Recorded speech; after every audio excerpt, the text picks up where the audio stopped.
Welcome to the Practice You podcast. My name is Elena Brower.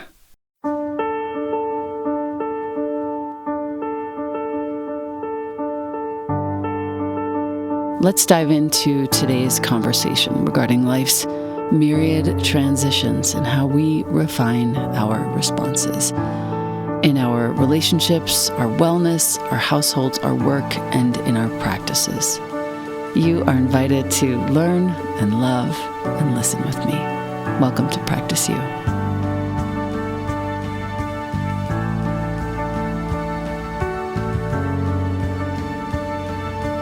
Welcome back to the podcast. I have a pretty old friend now. We've known each other for a couple of years. We've been tracking each other for some time. Canty is a wonderfully queer, Afro-Indigenous-made psychic, medium, and death walker. I did not choose this lightly, this topic. Our listener, I think this is a very important topic. I have only recently seen a couple of mediums who blew my mind, who were able to bring my mother right to me. And I'm in great support of conscious use of this gift that I think we all have, but some people have really cultivated, and Ash is one of them.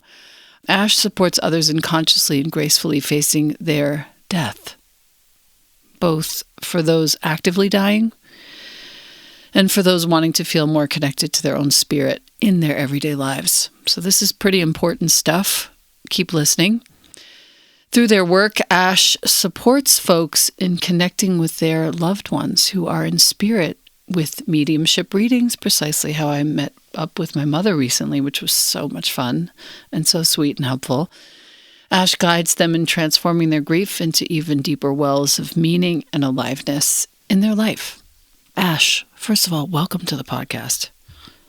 Thank you so much, Elena. It's an honor, and I seriously have been waiting to be with this and you for so long.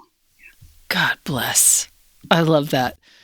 The work that you do has basically two arms, and I also want to send our listener to your website. You can go there right now, thesovereignspiritmedium.com. The, T-H-E, sovereign, S-O-V-E-R-E-I-G-N, spirit, S-P-I-R-I-T, medium.com, thesovereignspiritmedium.com. Just for a second, my little weird mind wants to ask you, why is it not your name, ashcanty.com? Just something to put in the back of your mind. I'm just saying, as your Jewish auntie.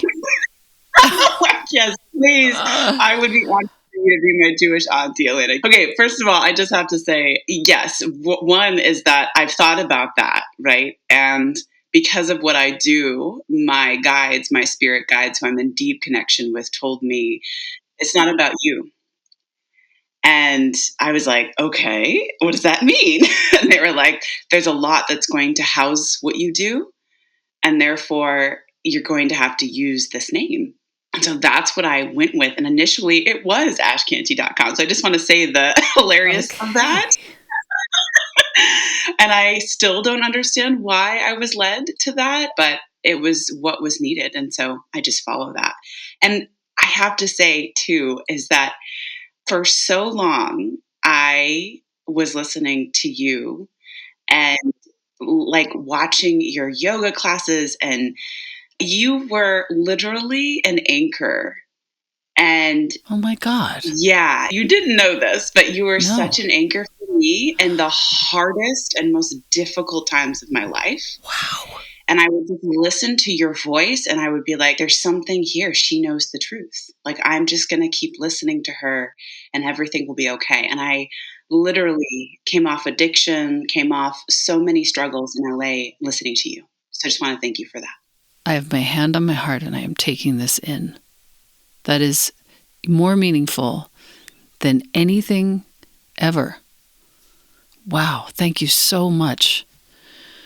I'm going to go directly from here to your roots and ancestors. So on Ash's site, thesovereignspiritmedium.com, at least for now, if you click on About, my roots and ancestors, all my relations, Emset Nogamuk, she's got Eastern Band Cherokee peoples from North Carolina, Salagi, Detsadanilvigi. Did I say that right? Yes. Oh my God. Northern European Sicilian, Sicilia. Posso parlare in Italiano. Nitsitapi, the Blackfeet peoples in Montana. Haudenosaunee,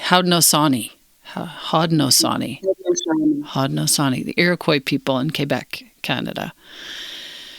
Enslaved West African people from Benin, Togo, Mali, enslaved in North Carolina. European colonizer ancestors are in your blood as well, and you walk with complexity in your blood to bring peace and healing to all your relations in your time here on this earth. I just want to say that one more time. Our listener, are you really listening right now if you're doing your dishes and walking and driving? We have European colonizer ancestors in our blood, and we walk with complexity in our blood to bring peace and healing to all our relations in our time here on this earth. Yes. Yes. Yeah.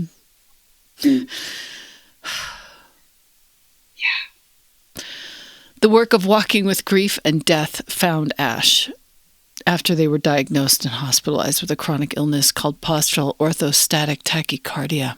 It was in your most challenging days and scariest moments where death was so close that you realized that it was what you had to offer this world, being with death.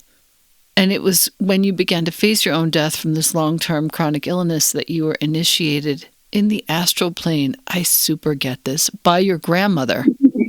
Yes. Who I think also has been in charge of me too, my grandmother Belle. Yes. What was her name, your grandmother? Ida Canty. Ida Canty told you that you would be supporting others in the physical world, lessening their fear of death and being a bridge of communication from the spirit realm to this physical realm. Ida Canty.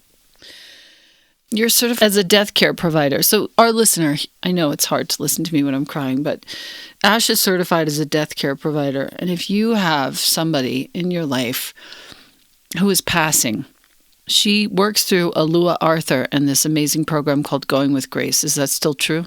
Yes, my pronouns are they, them, just a reminder to everyone. It says it on your site, though. Oh, that must be a typo. You were certified as a death care provider with Alua Arthur and her amazing program. So we're referring to Alua here. Yes, Alua Arthur. Right. Yeah, she. Yeah. Okay. Good. Okay. Good. My teacher for 6 months at Going with Grace. Yeah. Okay. Got it. With your death care skills and your gift of mediumship, your hope and prayer is to bring about healing from the other side and a profound peace around life after death. So I want to thank you first for this very challenging and very deep and also meaningful work that you're doing. Thank you for being tolerant of my efforts. And also thank you for talking about this with all of us, because I'm certain that our listener here hasn't had this kind of a conversation maybe ever. And you're having it every day, so it's very natural for you. I live for talking about death, so I'm talking about it all the time. And it's very natural for me, but I'm really excited to talk about this. So tell us how you work with your people. Tell us what your favorite work is. Those are the first two questions that I have. How do you work with your people in the various ways in which you work? And what's your favorite part? Well, thank you, first of all, Elena, for saying all that. It's not often that I get to hear it read back to me. And I'm like, oh, yeah. And I'm also grateful for you being a whole ass human and being messy and real and authentic. And I think so much. Whole ass. Right? That's what I call it in my work. A whole ass human. All my clients know. That's what I say. You're welcome as your whole ass human self. And they're like, okay. Here we are. Yeah. So thank you. Thank you for being real. And I work in dual planes is what I like to say. I work both, with groups and individuals of people who are wanting to face their death. So I work with people who have a terminal diagnosis. They have a set time which they've been given. Some go beyond that. Some die within that. But I work with them in being able to lessen their fear and have more grace in what they're experiencing. And so that looks like a lot of different things depending upon the person. And for most, I would say it's really deep, deep holding space and listening and asking them about their death. It sounds so simple. And yet, in the Western culture, it's not a common thing to go, and how is your death today? How is your grief? How are you being with this today? And then the next day, and then the next day. And so I really am with them by their side as they're laying in their bed, whether that's on virtual Zoom or in person. And I'm coming in, we're doing maybe a little bit of ritual and space holding. And then they're allowing everything that's on their heart that they've been holding back for fear of death. And they allow that to come out. And I really tend to it.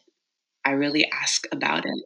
And I really go into it. That's one thing in my work. I'm not someone who go, oh, well, let's just skip over that. Yeah, it's uncomfortable. I'm like, let's go in. We're going in here. Okay. And they know that. So when they come to me, they're ready to go into those shadows, to those places, to the harms that have been done to them, the harms that they've caused to others. I mean, all these things come up, I find, within the death care. So that's a really big part of what I do. And it's an honor. I mean, it's a complete honor to be with people in their most vulnerable, in their most messy, and in their most just emotionally raw states. Yeah. When you click on the sovereignspiritmedium.com, go to work with me, and then there's a little scroll down there for death coaching. And that's what Ash is referencing here. I think this is going to become more and more important. I don't know if I've shared this with you, but starting in 2024, I'm going to be taking a 2-year intensive Buddhist chaplaincy training. I feel very called to that work, and I don't know exactly what form it will take. I do feel like I have some help here to give in the death space, and I don't know exactly how. So I'm really happy to be talking to you. I have another dear friend who also does this work, whom you've met, Sierra. And I'm really in awe of both of you. You know, she just got on a plane, left her house, and went to someone's deathbed in another city where she lives to just be there for an indefinite period of time and walk this woman home. And it's like, okay, I think I understand what this is about. And having been there with my mom was no small thing. At a certain point, I was finally left alone with her. It was hours before she passed, and I actually stood on top of the bed, like knelt next to her and stood over her and actually lifted her eyelids. I don't know if this is sacrilegious or what, but I wanted to see her eyes one last time. She looked so scared, and I was like, Mommy, everything is going to be fine. You can go. Everyone here is perfect. I am cared for. My kid is cared for. Jessie is cared for. Her kid is cared for. Everything is okay. You don't need to be afraid anymore, ever again. And it was so profound. And then everyone came back in, and I quickly collected my shit and put my head on her belly. And within hours, she was gone. And I felt the profundity of that. The other experience that I had, and I thought it might be nice to run by you, was with my uncle who was dying in hospice, and he had nobody there. And one of my other cousins and I went, not his child. At the time, I was studying pranic healing, which I found to be incredibly helpful, especially with kids when they fall, and you can sort of sweep the area of the hurt, the boo-boo, whatever you want to call it. And I swept him. I did a pranic clearing on this man. And it was so felt. I called things out. I called out his anger. I called out his grief. I called all of that stuff out of his body, swept it into the ocean. And we prayed over him, my cousin and I, for probably about an hour, I would say, a few minutes, something like that. It's probably 40 minutes or so. And he passed the next day. Yeah. This is big deals. Yes. Can we do this for so many more people? Can we just keep going? Can we help people cross over in peace? Yes. Yes, yes, yes, yes, Elena. I think we can. Yes. I mean, it's so beautiful. Thank you for sharing these sacred stories of around death of your loved ones. I mean, these are the stories that we need to hear because it is something that we all need. We do need ushering. We need each other. We need someone to be over us and be helping us pull the earthly things that no longer serve out of our body so that we can go. I mean, I find more often than not, that's what holds us here longer. It's all the human regrets, it's all the pain, it's all the grief, it's all the anger, all of these emotions that are sort of, I think of them as like heavy weights, is what spirit shows me. There's like these heavy weights. And when we can call them out and move the energy doesn't stay stuck anymore and it's able to move. And then the body can just be the body, the vessel, this beautiful place. And then the soul can lift up. And like you said, the next day, he transitions. Like, yes, yes, that is exactly it. That is exactly it. So nice to hear that confirmation. I wonder if there's anything that comes to your mind in terms of stories of you helping folks. And there's no rush to come up with a story, and I still want to hear what your favorite part of the work is. But I wonder if there's anything that comes up for you in terms of stories where you've helped folks and something occurred that really moved you or changed you. Oh my gosh. I feel like there's so many stories. Oh, okay. There's one coming to me now. I guess I'll share this. So I work with a lot of families as well that have a loved one that's dying with them in their home. And the families often come to me because they don't know how to be with them. And they're often in a caregiver role. And so I had a young woman come to me, and she had been caring for her mom for, I think, almost 2 years. And her mom had a very slow progressing illness, but it was terminal. And so when she came to me, she was very stressed, very exhausted, very distraught. At this point, she had moved in with her mother and in her home. She had left her life in the city and come to live with her mom. And she says, oh, it's wonderful. And I'm completely consumed. I can hear her breathing, and then her breathing will stop, and then it gets weird. And then I panic and I can't sleep. And when I had worked with her initially, her whole energy was exhausted. She actually had this very gray color shell around her body. And I find this a lot. I can kind of feel and see energy like a lot of us can actually and sense it. And I was like, wow, she's been totally drained. And so I worked with her around what was it that she was holding on to around her mother's death and what was her mother holding on to. And she had never asked these questions before. We get so fixated on like it prolonging a life unnecessarily. Yes. Yes, go on. We sat. No, exactly. That's exactly it. We were like at all cost life, right? And so neither of them really had sat down or even talked with each other about like, why am I holding on? Why are you holding on? What's going on here? And through the process of a few months, we were able to break down what that was for her and then what that was for her mother who was dying. And she was like, oh my God, I'm terrified to literally leave the house because I think she's going to die. But actually, she wants to die. She wants to die. And I don't want her. And probably wants to die alone. Yes, possibly, right? We didn't know. But, and I have the gift of feeling into spirits, both when they're alive and when they're transitioned to other dimensions, is what I call it. And so when I checked in with her mother, who was unable to speak at this point, was unable to verbalize, she was very clear that she needed to go away. Like her daughter needed to step away. And I was like, okay, interesting. And I said to the daughter, because she had been thinking about this trip, and she said, oh, I can't take a trip. I can't take a trip. I had got to be here, got to be here. And we finally got to the point into the sessions where she was ready to take the trip. And she said, okay, I think I can go. And I said, okay, we're going to set up a nurse. We got a nurse to come to the house. Hospice was ready. She said, I'm going to do it. I'm going to do it. And I said, okay. And she ended up flying to Mexico. And she emailed me while she was there. She had the time of her life. She she was dancing and in her aliveness and in the sun. And she sent me a picture and she was glowing and her spirit was so bright. And she said, Ash, I want to tell you that my soul is back in my body. And not only that, is that I just got a call from my mother on my last day of my trip. And they said, your mother is about to transition, come home. Wow. And she flew back that day.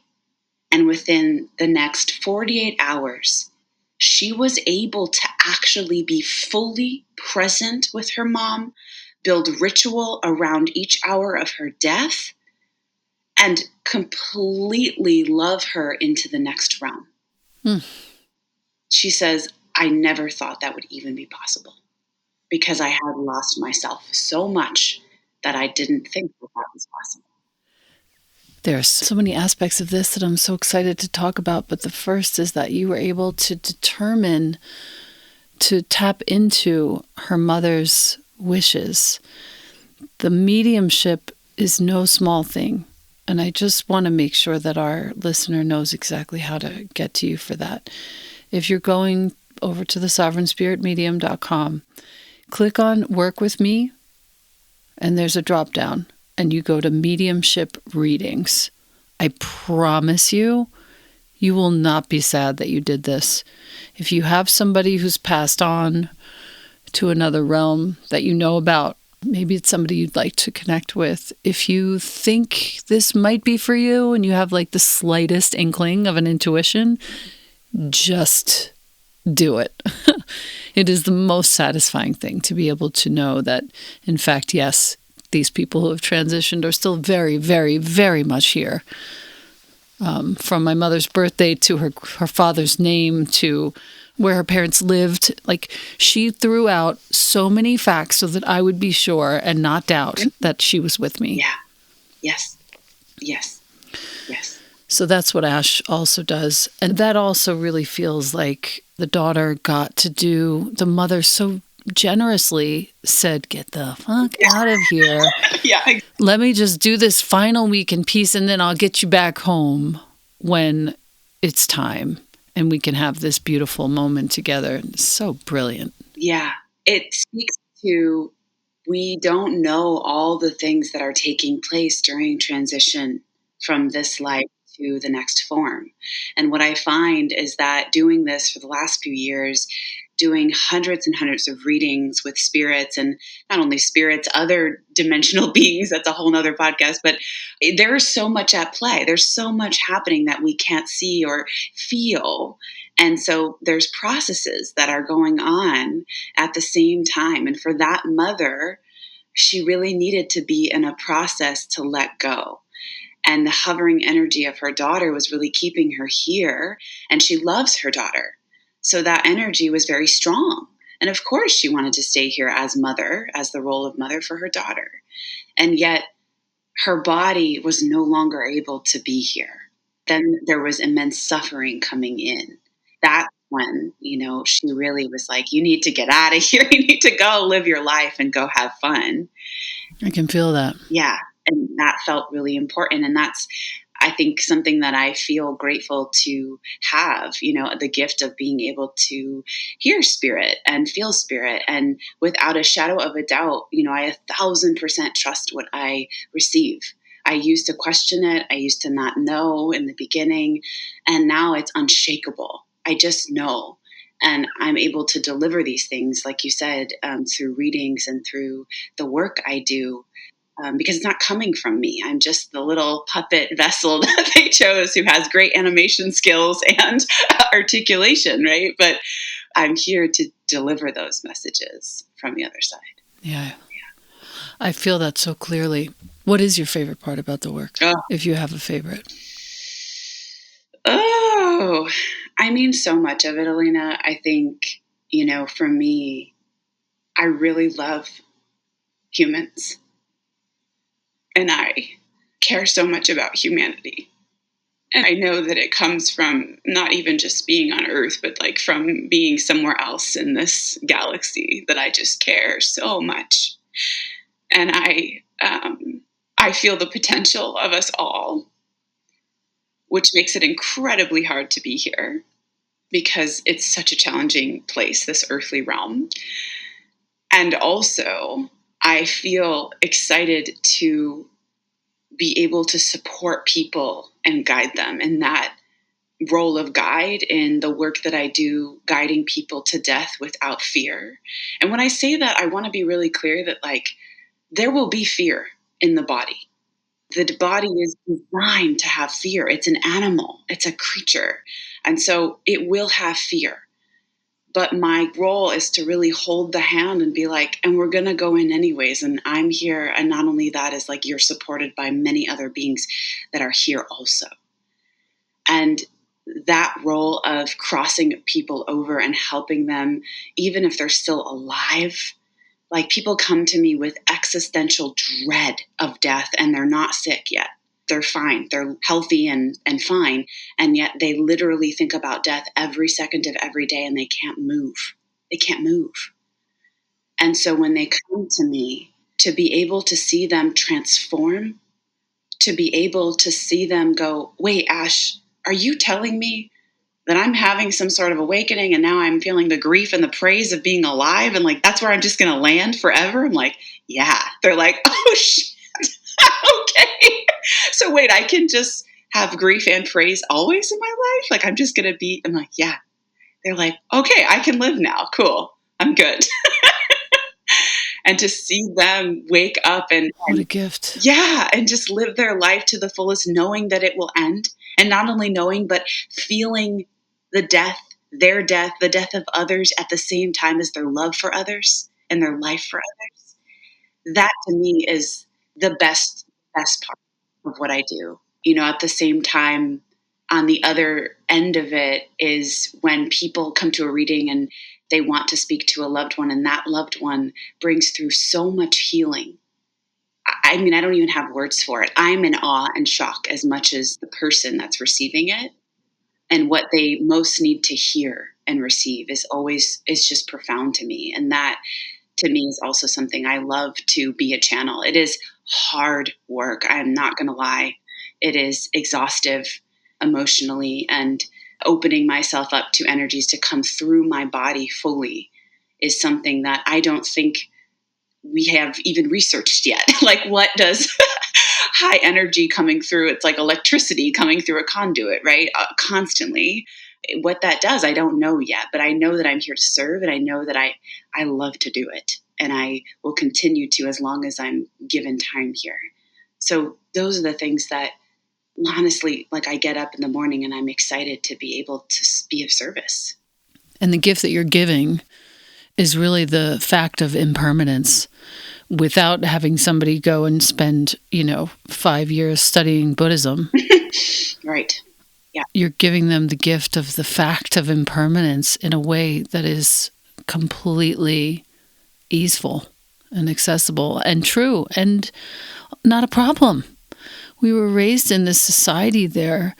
I mean, I'm so glad we started with your ancestors, because we were raised in the society of everything is perfect, big white teeth. Yeah. You know what I mean? Like, yes. And grief is not involved in these big white teeth at all. No.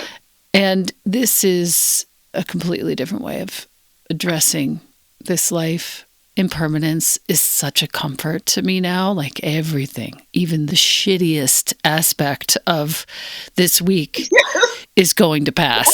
Yes. That's the best news ever. Yes. Oh my, I am with you. It is great comfort that my life will end. Can I say that? Because it's exhausting here. I love it. I love the experiences, the good, the bad, the in-between, all of it, the gray, the confusion, the challenge, the terror, the violence of this place is like, oh my gosh. And then the beauty and the love and the kindness. I mean, it's amazing. And I wouldn't want to live here for hundreds and hundreds of years. Okay. Like, I know. No, thanks. I take great comfort in knowing that it all ends and we all return back, Yeah. So you do retreats. I wanted to talk about these retreats. Please teach us about your retreats and what and how and when. And they're both private and they're in person. And tell us about this. Yeah. So I work with clients one-to-one, and I work with clients in groups, and I do events and lots of things. And one thing that was calling from my clients and from the work I was doing was really wanting to be in person.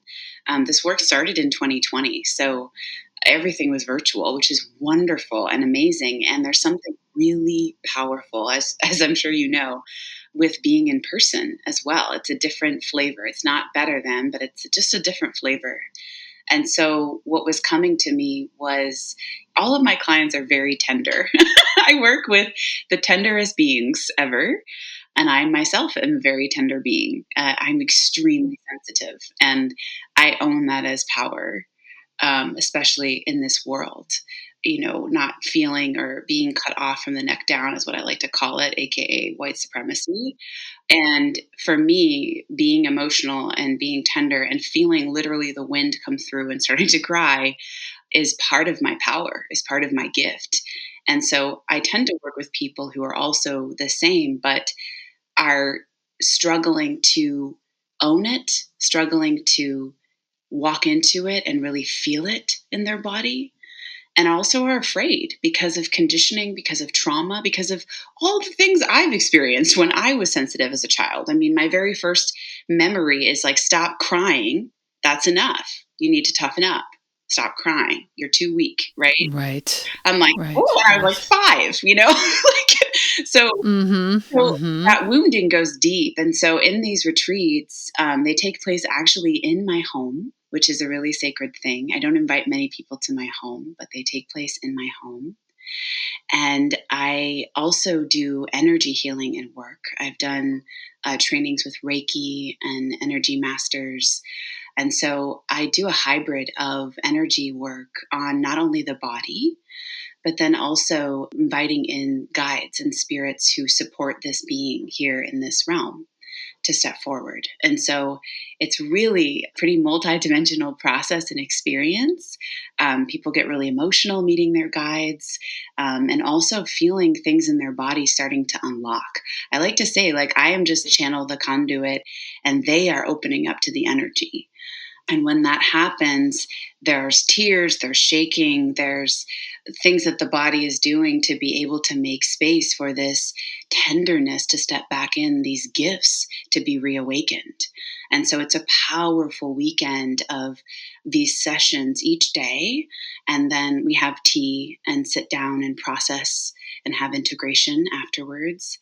And then on the last day, I go into the woods. I take each person into the woods, and we have an immersion and communication with the natural world. And this looks like a lot of silence. I have trained also in the Buddhist way for many years. And have, oh, wow, I didn't know that. Yes. Yeah, I have an affinity to silence, actually. It started years ago at the Ojai Foundation. I lived there for a couple of years, and I took 3 months of silence on the mountain, and I didn't want to come back. I had to be brought back because I had to come back to work, but I didn't want to. I really, really loved what I discovered. So from that experience, I've never stopped. I take vows of silence every so often at the Great Vow up in Oregon here.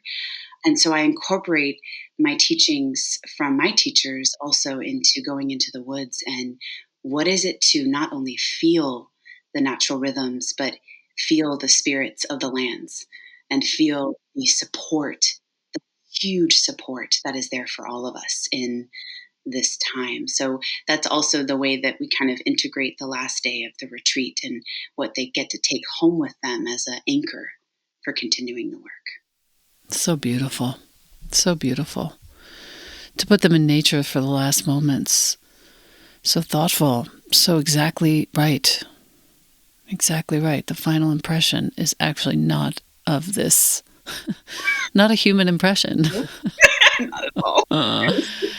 Not needed. Not needed. At all. And the last thing I would like to say is your private spiritual coaching is something that I wanted to talk about too, because I think outside of death coaching, outside of mediumship, outside of these retreats, which must be incredibly profound for folks, private spiritual coaching. So I've been mentoring people for a long time privately, very quietly. I don't have many clients at any given time. We do either 3 or 6 session arcs. It's very, very relaxing for me, very quiet, and also very inspiring. But private spiritual coaching from you must be just some other realm of greatness.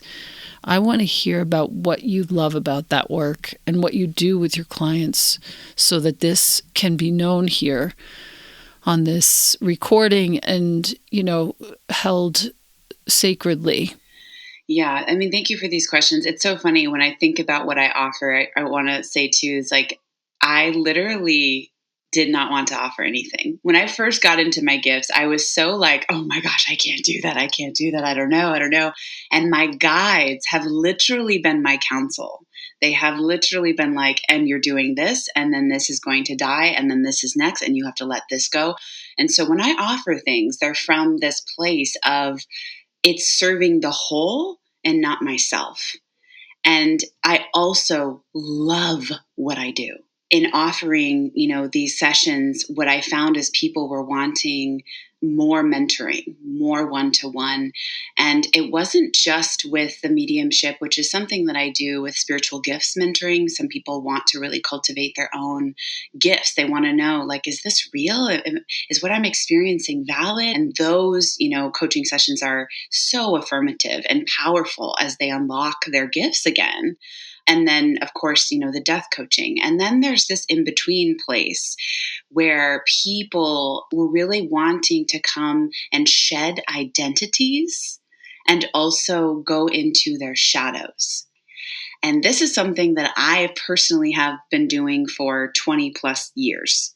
I've been going into deep, deep shadow work and even deeper when I was at my worst in 2020 and really sick and near death is when I got initiated to go even deeper into my shadows and the wounds that I was carrying, not only of myself, but of my lineage, of my father, of my mother, and of their generations that weren't able to heal. So as I got into the work, more people had the same experience of, wow, I have these things inside of me and I don't even know if they're mine, but I feel like I'm carrying them. And I'd like to really be free of them. Like I'd like to not have to hold them for other people.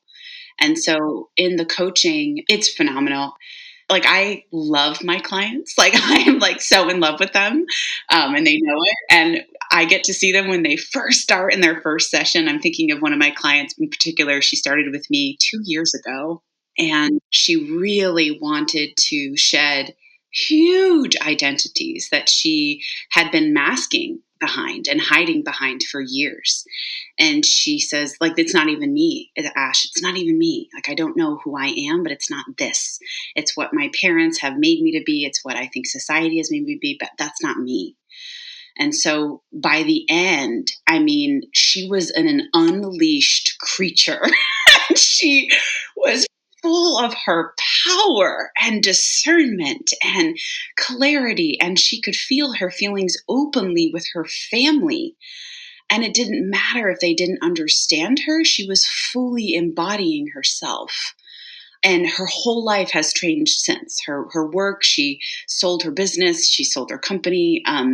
She's in the process of moving into her own field of offering the work that she does. And it's incredible. Her whole energy has shifted. And so that's a lot of the work that I help people do is that middle place where you're like, okay, great. I've done all these wonderful spiritual things.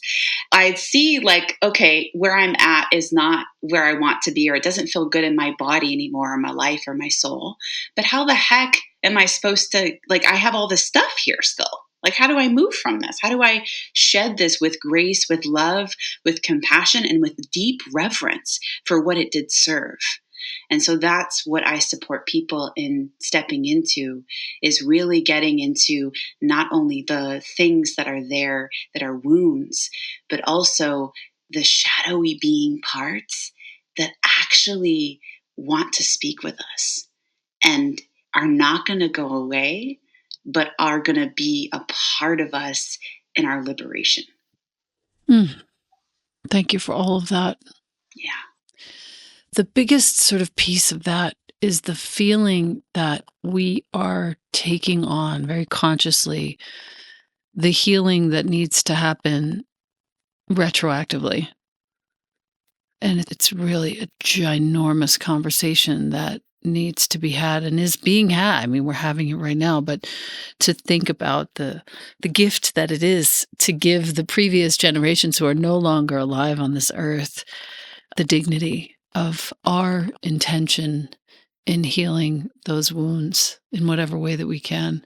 Yes. It's a very beautiful feeling. Yes. And I just have to say that I have been shown many, many hundreds of times at this point, spirits from the other side who have transitioned have shown their own loved ones time and time again that when they heal here in the physical world, you are healing not only yourself, but your entire lineage. The energy reverberates back. There is no time. We think there is a time construct because we're here, but there is no time. Time moves forward, backward, side to side, and it is in that spectrum that we can heal. And people come and say, I don't know what to do. I need to heal this. I need to know their name. You don't need to know anything. What all you need to know is the healing you are doing with yourself is so immense and so powerful. The different choices you're making, the day-to-day things that you're doing that are different than what your ancestors did, that is beautiful. That is the healing that's needed. And they rejoice. They literally rejoice and cry when we do this powerful work. I had a person who had immigrant ancestry, and she was like, I can't rest. I can't rest because I'll die. And that came from the DNA in the blood, that was true for the lineage. They died. They survived on nothing. And her work has been with me, is to rest. And when she rests, they fill her body with love. And they say, thank you so much. Finally, it's with you that we rest. Right. Thank you. Wow. Yeah. Wow. Wow. You know, my mother, Judy, rest her soul. Yeah. She talk about your Jewish auntie. Literally, she used to say, I'm not even making this up. You can't make this up. She would say, she would be 11 o'clock. She'd be just starting to watch her soap opera, which she had taped on the VCR, sitting down in her bed with her glasses just down her nose and slightly askew with the newspaper spread out all over the bed on a towel. Like that was her. You know, if I take a snapshot of that and I snap myself having a matcha in the morning on the patio, it's the same feeling, the same warmth. She would look up at me on top of her glasses. You know, the glasses were like really low on her nose. And she would look up over the glasses and she would say, sleep. I'll sleep when I'm dead. Yep. Yes. Jewish yes. immigrants yes. from Eastern Europe, 99% of my blood. Yes. You know, we survived the Holocaust. I have a right to be here at 11 o'clock doing whatever the fuck I please. That kind of vibe. When really all she needed was some rest. And sure enough, she died at 69, way too soon. She missed watching my kid become this glorious man that he is, so kind. Although he does carry a whole bunch of her things with him. I walked into his room the other day, just in the spirit of honoring the dead. I walked into his room, and on the back of his desk chair, he's got literally a pile of all of the clothes that he wore to work, all very neatly draped, one on top of the other, on top of the other, on top of the other. And I'm like, You are your grandmother's grandchild right here, right now. You need to know this. Don't forget I said this. Like, it's just so funny how certain things come through. Yes. Yeah. Really sweet. Yeah. Ash, your generosity of spirit is the first thing that I would like to name here as we close. The book that you have to write, I don't know when it's coming. How did you? I'll be here to do a final pass on the editing for the grammatical errors, which I always find. It'll be sent to you and my partner, who also is highly attuned to grammatical errors and editor herself. So phenomenal. I'll send it to both. Phenomenal. Perfect. We'll have a contest who could do it faster or not, or who could do it slower maybe. I also want to name your fearlessness and just being exactly who you are and allowing yourself to evolve and become and be whoever you are in any given moment. It is so sweet to watch, so inspiring and so freeing. And finally, I would like to also name, in going through your website, it's very beautiful, it's very simple, and it's very indicative of the energy and the vibration that one would meet upon encountering you and your work. And I thank you for sort of blazing the path for other death workers and people in this work, because I think it must be challenging for folks to find a way to have an online presence with this work. You found all the words and you're always evolving and changing. The pictures are absolutely stunning. The collage work that you've done here makes me comfortable and invites me in to your work. So thank you for all of those things. Thank you so much, Elena, for healing me and seeing me and understanding like the threads that are all here and in everything that I do. So thank you so much. Yes, I feel it all. TheSovereignSpiritMedium.com. In case you've fast forwarded all the way to the end, our listener, TheSovereignSpiritMedium.com. We're going to be revisiting Ash at some stage in the future when your book comes out. You'll be back for part 2 here.